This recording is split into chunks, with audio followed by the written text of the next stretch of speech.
आज मैं आपका स्वागत करता हूँ सर अपने वीडियो में। चलो शुरू करते हैं अपनी सवाल आवाज में। चलो। हाँ तो सर, मैं विनायक ने आपका स्वागत करता हूँ। अध्याय 6 सामाजिक एवं राजनीतिक के पाठ संचार माध्यमों को समझना। तब अपन ने समझा था, तो चलो शुरू करते हैं। टेलीविज़न पर आपका पसंदीदा प्रोग्राम कौन सा है? तो आपको बता दें कि हमारे लिए तो कलर्स का खतरों के खिलाड़ी, डांस दीवाने, बिग बॉस, सब टीवी का पूरा सारे के सारे शो हमें पसंद है। रेडियो पर आपको क्या सुनना अच्छा लगता है? रेडियो हमने आज तक सुना नहीं है। प्राय आप कौन से अखबार या पत्रिकाएं पढ़ते हैं? हम राजस्थान पत्रिकाएं पढ़ते हैं। क्या आप इंटरनेट पर सर्फिंग करते हैं? हाँ, करते हैं। हम ज़रूर करते हैं। आपको उसमें सबसे उपयोग क्या लगता है? सबसे ज़्यादा उपयोग हमें यूट्यूब लगता है। आप क्या उस एक शब्द को जानते हैं जो प्राय सामूहिक रूप से रेडियो, टीवी, अखबार, इंटरनेट और संचार के अन्य साधनों के लिए प्रयोग में लाया जाता है? एक मिनट जरा। नहीं, ये शब्द है मीडिया। इस पाठ में आप मीडिया यानी संचार माध्यमों के बारे में विस्तार से पढ़ेंगे। आप जानेंगे कि यह कैसे काम करता है और कैसे हमारे प्रतिदिन के जीवन को प्रभावित करता है। क्या आप किसी एक ऐसी चीज़ को याद कर सकते हैं जो आपने सप्ताह संचार माध्यमों से सीखी हो? स्थानीय मेले की दुकान से लेकर टीवी के कार्यक्रम तक जो आप देखते हैं, इन सब को संचार माध्यम यानी रेडियो कहा जाता है। तो आज अपन जानेंगे कि रेडियो किसे बोलता है। चलो चालू करता है क्या? हाँ, आपको बता दूं कि मेरे को मिमिक्री का भी शौक है, इसलिए मैं आवाज बदल बदल के आपको ये बताता रहूँगा कि मेरे को क्या क्या आवाज आता है क्या। हाँ, तो पहला पॉइंट बदला है, इन सबको संचार माध्यम यानी मीडिया कहा जा सकता है। तो सर, ये हमारा पहला होगा। मीडिया अंग्रेजी के मीडियम शब्द का बहुवचन है और इसका तात्पर्य उन विभिन्न तरीकों से है जिनके द्वारा हम समाज में विचारों का आदान प्रदान करते हैं।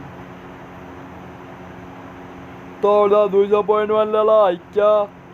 ये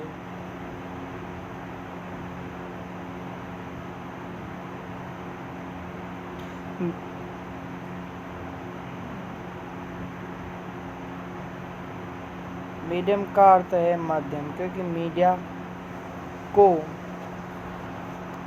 संदर्भ संचार माध्यम से है, इसलिए हर चीज़ जैसे फ़ोन पर बात करने से लेकर टीवी पर शाम के समाचार सुनने तक को मीडिया कहा जा सकता है। टीवी, रेडियो और अखबार संचार माध्यमों के ऐसे रूप हैं जिनकी पहुंच लाखों लोगों तक है, देश विदेश के जनसमूह तक है, इसलिए ये जनसंचार माध्यम या मास मीडिया कहते हैं। और ना दूसरा पॉइंट बदला है क्या?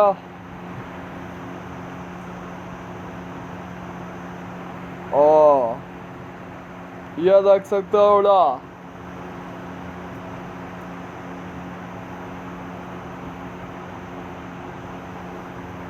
अब हमारे पृष्ठ 70 पर दिए गए कोलाज में से संचार माध्यम के 6 अलग अलग प्रकारों को छाड़िए क्या? हाँ, चलो छाटते हैं। ओ, यो, ला ला ला ला। जो पेपर को साधना होगा वो अपन बाद में चढ़ेंगे। सबसे पहले अपन को पाठ पढ़ा चाहिए क्या? हाँ, चलो अपने सवाल आवाज में वापस आता है। हाँ तो सर, अपन ने पढ़ लिया था संचार माध्यम और तकनीक। आपके लिए संभवतः संचार माध्यमों के बिना अपने जीवन की कल्पना करना भी कठिन होगा, लेकिन केबल टीवी और इंटरनेट के विस्तृत उपयोग हाल ही में शुरू हुए या प्रचलन में आए अभी 20 वर्ष भी नहीं हुए हैं। जनसंचार माध्यमों के लिए प्रयोग में आने वाली प्रौद्योगिकी निरंतर बदलती रहती है। अखबार, टेलीविज़न और रेडियो लाखों लोगों तक पहुंच सकते हैं क्योंकि इनमें एक विशिष्ट प्रकार की तकनीक का उपयोग किया जाता है। हम अखबारों, पत्रिकाओं के छपे हुए माध्यम के रूप में टीवी और तथा रेडियो की इलेक्ट्रॉनिक माध्यम के रूप में भी चर्चा करते हैं। आपके विचार में समाचार पत्रों को छपे हुए माध्यम क्यों कहा जाता है? आगे पढ़ने पर आपको पता चलेगा कि यह नाम संचार माध्यमों द्वारा प्रयोग में लाई जा रही तकनीक से संबंधित है।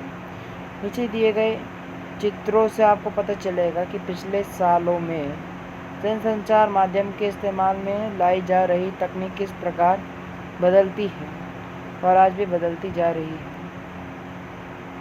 और चित्रकार की नजर में बाइबल के पहले पन्ने की छपाई करते हुए गुटेनबर्ग अपने परिवार के बड़े लोगों से पूछिए कि जब टीवी नहीं था तब वे रेडियो पर क्या सुनते थे। उनसे पूछिए कि आपके क्षेत्र में पहले टीवी कब आया था, केबल टीवी कब शुरू हुआ, आपके पड़ोस में कितने लोग इंटरनेट का उपयोग करते हैं। तकनीक तथा मशीनों को बदलकर अत्याधुनिक बनाने से संचार माध्यमों को अधिक लोगों तक पहुंचने में मदद मिलती है। इससे ध्वनि और चित्रों की गुणवत्ता में सुधार आता है, लेकिन तकनीक इससे भी अधिक कुछ करती है। यह हमारे जीवन के बारे में सोचने के ढंग में परिवर्तन लाती है। उदाहरण के लिए आज हमारे टेलीविज़न के बिना कल्पना करना कठिन है, लेकिन उससे पहले अपन यहाँ पे पढ़ते हैं। आज से चीज़ों बढ़ाइए कि आज से 3 चीज़ों की सूची बढ़ाइए जो संसार के किन्हीं अन्य भागों से संबंधित है क्या? हाँ, और जब के बारे में आपने टेलीविज़न देखकर जा रहा है क्या? हाँ, बिना जीवन की टेलीविज़न के कारण हम अपने आप को विश्व समाज का एक सदस्य समझने लगे हैं। टेलीविज़न में प्रदर्शित चित्र सैटेलाइट और केबल के विस्तृत जाल के माध्यम से अत्यंत सुदूर क्षेत्रों तक पहुंचाए जाते हैं। इसके कारण हम संसार अन्य भागों के समाचार और मनोरंजक कार्यक्रम देख पाते हैं। आप टीवी पर जो कार्टून देखते हैं वे अधिकांशतः जापान या संयुक्त राज्य अमेरिका के होते हैं। अब हम चेन्नई या जम्मू में बैठकर अमेरिका में फ्लोरिडा के समुद्री तूफान की छवियों को देख सकते हैं। टेलीविज़न ने दुनिया को पास ला दिया है। संचार माध्यम और संचार उपयोग में लाई जाने वाली विभिन्न तकनीकें अत्यंत खर्चीली है। या टीवी स्टूडियो के बारे में सोचिए जहां पर समाचार वाचक बैठता है। इसमें लाइटें, कमरे, ध्वनि रिकॉर्ड करने के यंत्र, संप्रेषण के लिए सैटेलाइट आदि है। इन सभी का मूल्य बहुत अधिक है। समाचार के स्टूडियो में केवल समाचार वाचक को ही वेतन नहीं दिया जाता, बल्कि और बहुत सारे लोग हैं जो प्रसारण में सहायक होते हैं। इसमें वे लोग सम्मिलित हैं जो कमरे व प्रकाश की व्यवस्था करते हैं, जैसा कि आपने भी पढ़ा। जनसंचार माध्यम निरंतर बदलते रहते हैं, इसलिए नवीनतम तकनीक जुटाने पर भी धन व्यय होता है। इन खर्चों के कारण जनसंचार माध्यम को अपना काम करने के लिए बहुत अधिक धन की आवश्यकता होती है। परिणामतः अधिकांश टीवी चैनल और समाचार पत्र किसी बड़े व्यापारिक प्रतिष्ठान का भाग होते हैं। ये यंत्र टेलीवाइजर या टेलीविज़न का प्रारंभिक रूप था। अपने इस आविष्कार के सामने बैठे हैं जॉन एल्बर्ट।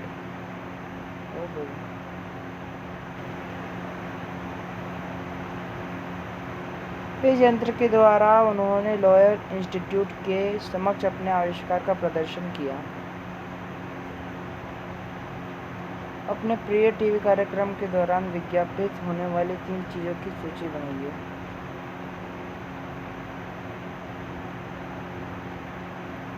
जैसा कि अपन जानते हैं कि हम जो भी आवाज़ बदल पाते हैं। हाँ, तो वह जानता है कि जैसे कोई शो आता है और शो के बीच में कोई एडवर्टाइज आता है तो उन्हें कैसे चिढ़ता है। आज वही चीज़ अपने सामने आ रही है और अपने प्रिय टीवी चैनल में जो ऐड आता है उसके बारे में पूछा है। तो आपको बता दें कि 3 चीज़ें हैं जिनके ऐड आते हैं। मैडम सर 13,000 रुपये और हीरो गायब और ओके, और एक बीटेक्स बम बहुत बढ़िया चीज़ है क्या। हाँ, जनसंचार माध्यम लगातार धन कमाने के विभिन्न तरीकों के बारे में सोचते हैं। एक तरीका जिसके द्वारा जनसंचार माध्यम धन अर्जित करते हैं विभिन्न वस्तुओं के विज्ञापन का है, जैसे कारें, चॉकलेट, कपड़े, मोबाइल फ़ोन आदि। आपने ध्यान दिया होगा कि अपने प्रिय टेलीविज़न कार्यक्रम को देखते हुए आपको ऐसे अनेक विज्ञापन देखने पड़ते हैं। टेलीविज़न पे क्रिकेट का मैच देखते हुए भी हर ओवर के बाद बार बार वही विज्ञापन दिखाए जाते हैं। इस तरह प्राय बार बार आप नई छवियों को देखते हैं। जैसा कि आप आगे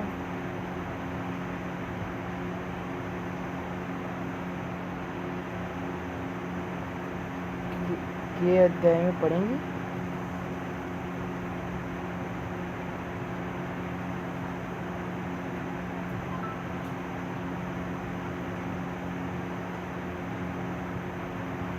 विज्ञापनों की बार बार आवृत्ति इस आशा से की जाती है कि आप बाहर जाकर विज्ञापित वस्तु खरीदेंगे। एक टीवी चैनल में 10 सेकंड के लिए विज्ञापन देने का मूल्य की लोकप्रियता और समय के आधार पर 1,000 से 1,00,000 रुपये के बीच पड़ता है। संचार माध्यम और लोकतंत्र।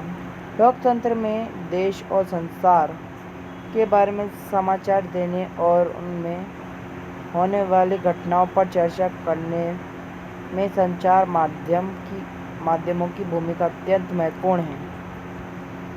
उदाहरण के लिए संचार माध्यमों से नागरिक जान सकते हैं कि सरकार किस प्रकार काम कर रही है। यदि लोग चाहें तो इन समाचारों के आधार पर कार्रवाई भी कर सकते हैं। ऐसा वे संबंधित मंत्री को पत्र लिखकर सार्वजनिक विरोध आयोजित करके हस्ताक्षर अभियान आदि चलाकर सरकार से पुनः उसके कार्यक्रम पर विचार का आग्रह कर सकते हैं। जानकारी देने के संबंध में संचार माध्यम की महत्वपूर्ण भूमिका देखते हुए यह आवश्यक है कि जानकारी संतुलित होनी चाहिए। आइए अगले पृष्ठ पर दिए गए एक ही समाचार के 2 भिन्न रूपों को पढ़कर समझें कि संतुलित संचार माध्यम का क्या तात्पर्य है। अलग अलग पाठकों की पसंद को देखते हुए छपाई वाले माध्यम कई तरह की जानकारी उपलब्ध कराते हैं। News of India report, India daily की रिपोर्ट।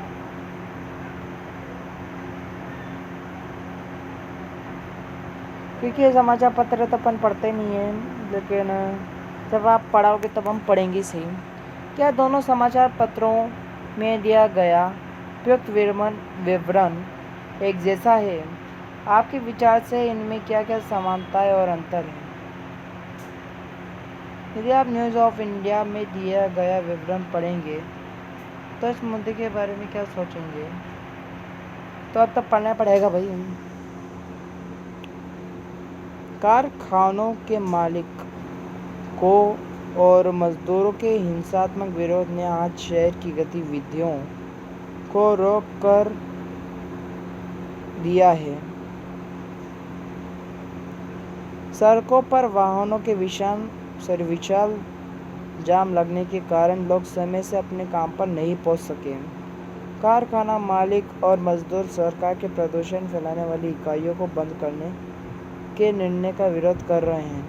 तभी सरकार ने ये निर्णय कुछ जल्दबाजी में लिया है, परंतु विरोधियों को काफ़ी समय से ये पता था कि उनकी इकाइयाँ गैरकानूनी हैं। इन इकाइयों को बंद होने से शहर में प्रदूषण का स्तर काफ़ी कम हो जाएगा। शहर के गणमान्य नागरिक श्री जैन ने कहा, हमारा शहर हमारा शहर भारत के व्यवसायिक केंद्र के रूप में स्थापित होता जा रहा है। इसके साथ साथ यह भी आवश्यक है कि शहर साफ और हरा भरा रहे। प्रदूषण फैलाने वाले कारखानों को हटाया जाना चाहिए।